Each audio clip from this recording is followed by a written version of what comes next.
नमस्कार कृषक मित्रों। मित्रों, ये हमारी है अलसी, फ्लैक्ससीड जिसे कहते हैं। और अभी इसके अंदर मैं सिंचाई कर रहा हूँ, तो मुझे कुछ ध्यान में आता है कि ऐसी महत्वपूर्ण बात हमने करनी चाहिए। समाज के बीच में, किसानों के बीच में ऐसे विषय रखने चाहिए जिससे समाज में और किसानों की खेती करने की पद्धति में थोड़ा बहुत परिवर्तन हो। तो मित्रों, जो आप देख रहे हैं अभी, मैं इसको पास लेके दिखाता हूँ। तो ये एक मक्खी है जो आपकी फसल के फूलों का परागण कर रही है। और जब ये परागण करेगी, इसकी प्रक्रिया, प्राकृतिक प्रक्रिया पूरी करती है, उसके पश्चात यहाँ पे फल तैयार होता है, डोडियाँ बननी तैयार होती है। जैसे आपको यहाँ पे नीचे दिख रही होगी, जो फल झड़ करके अब डोडियाँ बन गई है, वैसे ही अभी इनमें परागण का कार्य चल रहा है। परंतु ऐसा ध्यान में आता है कि हमारे कीटनाशकों के प्रयोग के कारण अब जो है इन मक्खियों की, इनकी परागण करने की दर और मक्खियों की संख्या कम हो गई है, क्योंकि इन फसलों के अंदर कहीं ना कहीं कीटनाशकों का प्रभाव देखने को मिलता है।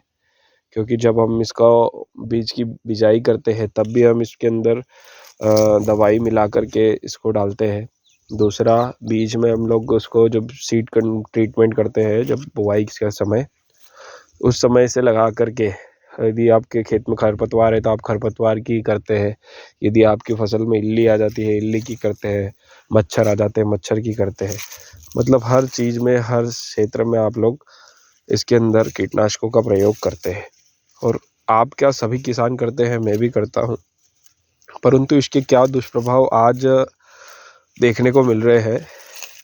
तो मित्रों, जब हम लोग अस्पतालों में जाते हैं तो देखते हैं कि लोगों को अन्य अन्य प्रकार की नई नई बीमारियां, छोटे छोटे कम उम्र के लोगों को हार्ट अटैक होना, कैंसर की बीमारियां होना, तो ये बढ़ने लग गया है।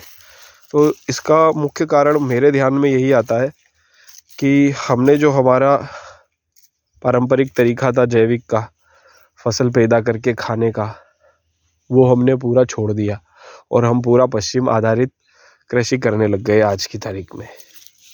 मित्रों, पश्चिम आधारित कृषि उन लोगों ने फास्ट रिजल्ट के लिए हमारे ऊपर भी थोपी और हमने भी उसको अपनाया, और तुरंत रिजल्ट और अधिक पैदावार के चक्कर में हम लोग उसके अंदर पड़ गए। पर हम, हमारा एक महत्वपूर्ण जो है निरोगी काया, जो सबसे महत्वपूर्ण सुख है जीवन में, दुनिया में अगर जीवन में आए हैं, अगर आप लोग स्वस्थ हैं तो वही सबसे बड़ा सुख है। तो अगर आप लोग वही छोड़ रहे हैं तो वो हमारे लिए और आने वाली पीढ़ी के लिए, हमारे लिए बहुत ही घातक साबित होने वाली है। इसलिए हम आज भी हमारे इस तरीके को परिवर्तित करके जैविक की तरफ धीरे धीरे धीरे धीरे आ सकते हैं। जैसे हम लोग गेहूँ खाते हैं, तो हमारे जितने खाने, जितने गेहूँ हम लोग जैविक पद्धति से उगाएं। सब्जियां खाते हैं, उसके अंदर कीटनाशकों का प्रयोग ना करें, और ऐसे ऐसे हमारे खेतों को वापस से जैविक पद्धति पे तैयार करने का प्रयास करें, जिससे हमारा देश स्वस्थ होगा और किसानों की आय तो इस प्रकार बढ़ेगी कि जब हमारा प्रोडक्ट पूर्णतः जैविक बेस्ड होगा तो इसकी बाहर विदेशों से भी डिमांड आएगी और अच्छा पैसा हमारे देश में भी आएगा।